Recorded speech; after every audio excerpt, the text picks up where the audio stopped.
చింత చిగురు దూసి చిన్న చిన్న కుప్పలు కోసి వడ్ల గింజలు పెడితే వట్టి చేపల పులుసు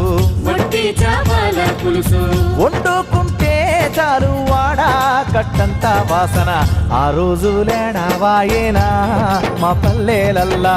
ఎల్లమ్మ ఏమైపోయేనా ఆ రోజు లేడవాయేనా మా పల్లెలల్లా ఎల్లమ్మ ఏమైపోయేనా